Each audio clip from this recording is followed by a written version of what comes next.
Season. तो मुझे ये लगता है कि ये जो हादसा हुआ था ना, ये एक तो जैसे आपने कहा, एक चीज से ये पता चलती कोका कोला काम कैसे करता है।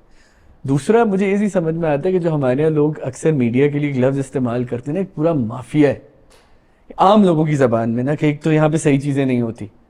कि मतलब वो सही चीज है क्या आज तक किसी को नहीं पता, वो एक कोड, और वो जो एक माफिया वाली चीज है ना, वो आपको इस तरह की चीजों में पता चलता है कि एक पूरी बिल्डिंग जल गई, आपको नहीं पता और क्या नुकसान हुआ, उस चौकीदार का क्या नुकसान हुआ, किसी का और क्या नुकसान हुआ, आपको एक बहुत इनडायरेक्ट तरीके से चीजें पता चली। और जहां कोका कोला एटलांटा अब हर चीज में दखल अंदाजी करती है, हर चीज में मुखिल होती है, उस तक ये चीज पहुंची नहीं पहुंची। तो ये बहुत से ऐसे मसाइल हैं कि जैसे कोक स्टूडियो हमारे यहाँ एक रखती तो पूरी परफेक्ट प्रिस्टीन प्रोडक्ट है, but at the same time इनके पीछे जो क्रैक्स हैं वो बड़े सिमिलर हैं जो हमारे पूरे मीडिया इकोसिस्टम के अंदर। आपने ये लफ्ज माफिया बहुत अच्छा इस्तेमाल किया, लेकिन लफ्ज बहुत नेगेटिव कॉनोटेशन है ना इस लफ्ज की, माफिया लफ्ज की। लेकिन देखिए ये चीज़ किस तरह काम करती है, प्रेशर ग्रुप्स बन जाते हैं आपकी म्यूजिक इंडस्ट्री में। आप कोक स्टूडियो में बेतहाशा, हम इस बात से बहुत इंटीमेटली वाकिफ हैं कि बहुत सारी अभी बहुत संगीन नौयत की बातें खवातीन ने बास कोक स्टूडियो के एक्सपीरियंस के दौरान की हैं। वर्क प्लेस हरासमेंट को लेकर के, सेक्सुअल हरासमेंट को किसी ने देखा या किसी के साथ एक्सपीरियंस किसी ने किया,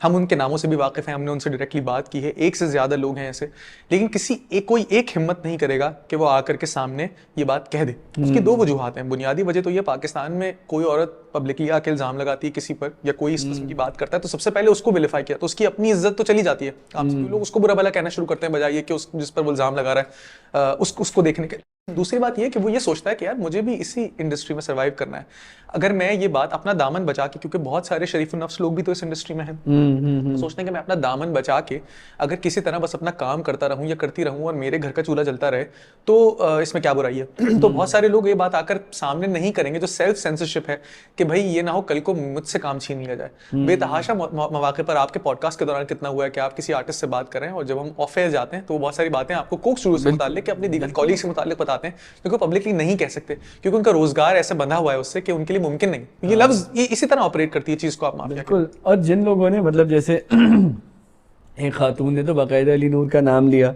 कि जी प्रोफेशनली उन्होंने एक्सप्लॉइट किया मुझे कोक स्टूडियो के दौरान और इस पूरे प्रोसेस के दौरान।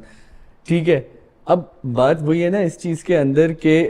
कोक स्टूडियो इससे भी बरी जिम्मा है because of those contract. Exactly, वो इस चीज से भी बरी जिम्मा है कि वो बने कोई एक्सप्लेनेशन नहीं है कि अगर अली राज पे इल्जाम है चोरी का या राफी महमूद ने कीबोर्ड चुराया था, तो राफी महमूद तो उस वक्त मेन स्टेज प्रोडक्शंस के लिए या फ्रीक्वेंसी मीडिया के लिए या जिराफ के लिए काम कर रहा था। तो ये जिराफ का मसला है, ये इसका मसला है। तो अब मुझे समझ नहीं आता कि हम इसमें लाइन कैसे ड्रॉ करें,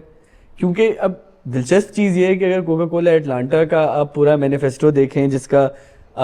एक रोहिल हयात ने अपनी टॉक में भी बड़ा जिक्र किया था, हार्वर्ड वाली टॉक के अंदर, कि वो तो बहुत सारी ऐसी वैल्यूज हैं जो कभी ना हो, जैसे आपने चाइल्ड लेबर कहा, जैसे प्रोफेशनल एक्सप्लॉयटेशन का ही। लेकिन जब इल्जामात लगते हैं तो वो मुझे तो नहीं लगता कि मतलब ऑब्वियसली इंटरनल इन्वेस्टिगेशन इतनी जरूर होती होगी, भाई ये बताओ एक्चुअली हुआ क्या था, और उसके बाद वो जाके ब्रांड एक बिल्कुल, और अगर आप उनकी पीआर एजेंसी को भी अप्रोच करें, किसी को अप्रोच करें, तो वही आ जाती है that it's between the producer and the artist, या अगर किसी ने कोई कॉम्प्रोमाइजिंग बात की हो।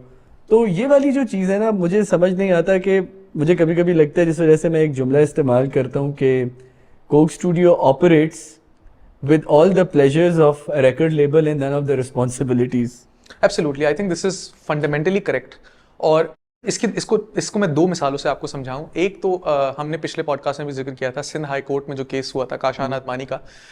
काशान आदमानी हमारे एक म्यूजिशियन हैं, उन्होंने एक दावा किया कि जो सीजन 6 था रोहिल हयात ने जो प्रोड्यूस किया था, जिसमें इंटरनेशनल आर्टिस्ट फीचर कर रहे थे, वो मेरा आइडिया था और मैंने उसके कुछ पायलट शूट करे थे कल में पलाश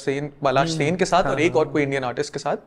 और शायद शुभा मुदगिल थी, I am not sure, but he had a very elaborate idea कि मैंने ये पूरा बना लिया था और ये मैंने मल्टीपल एजेंसीज को पिच किया, जिसमें से एक एजेंसी वो भी थी जो कोका कोला के साथ काम करती थी।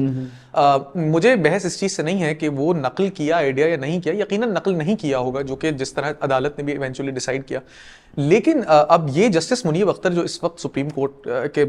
मोअज़्ज़िज़ जज हैं, उनके पास गया था if I am not mistaken, और वो जो पूरा सबमिशन कोका कोला कंपनी ने अपने बिहाफ पर किया, मैंने उसको बैठ के बहुत छोटी डिबरी के हिसाब से बहुत माइन्यूटली स्टडी किया और उसमें बहुत सारी चीज़ें मुझे ऐसी नजर आई जो महले नज़र थी। तो मैं लेकर के गया वो कोका कोला के स्पोक्स पर्सन के पास और मैंने कहा कि आपने ये तो बाज़ बातें ऐसी की जो कि गलत बयानी के जुमरे में आती हैं, और दूसरे कि आपने इतना अग्रेसिव स्टांस बाज़ मामलात में काशान के खिलाफ लिया जो कि ठीक है आपका हक है, लेकिन अब आप चूज कर सकते हैं कि जहां आप चाहें वहां आप कोक स्टूडियो के ओनर हो जाते हैं और जहां आप चाहें वहां आप नहीं होते, कि बीच में एक और कंपनी है इन्वॉल्व। यहाँ पे चूंकि थोड़ा सा ग्रे एरिया था, उसका दावा यह है कि उसका आइडिया चुरा लिया गया। तो जस्टिस मुनीब अख्तर ने दोनों पायलट्स उसको कोक स्टूडियो के सीजन को भी देखा और इसको भी देखा, और जो उस वक्त एक छोटा सा फैसला दिया था वो ये था कि किसी आइडिया का इजहार कॉपीराइट हो सकता है, कोई आइडिया कॉपीराइट नहीं हो सकता। तो मैंने कहा ये दोनों चीजें बहुत मुख्तलिफ हैं, लेकिन उसके नतीजे में जिस अग्रेशन के साथ कोका कोला कंपनी आई या वो जवाब जो उन्होंने जमा करवाया, तो ये मैंने फहद से उनके सामने सारे जवाब किए। मैंने कहा ये इसमें ये 10 नुकात हैं और ये 10 के 10 फैक्चुअली इनकरेक्ट हैं, और मैं बात चीजें तो बैड फेथ में भी आती हैं। तो फहद ने वो देखा, उन्होंने कहा यार ये मैंने तो प्रिपेयर नहीं किया था। And then we started talking about the way Coke Studio functions as जिस तरह आप कह रहे थे कि बतौर रिकॉर्ड लेबल के। आप देखिए उस जमाने में, और अब ये चीजें बहुत बदल गई हैं, लेकिन उस वक्त सन 2017-18 तक कोक स्टूडियो किस तरह काम कर रहा था। बिलाल भाई ने आपके पॉडकास्ट में आके बताया था कि हमने कोक स्टूडियो को एक सेलिब्रेशन बना लिया था कि सब आ जाओ और पार्टी करते हैं। जब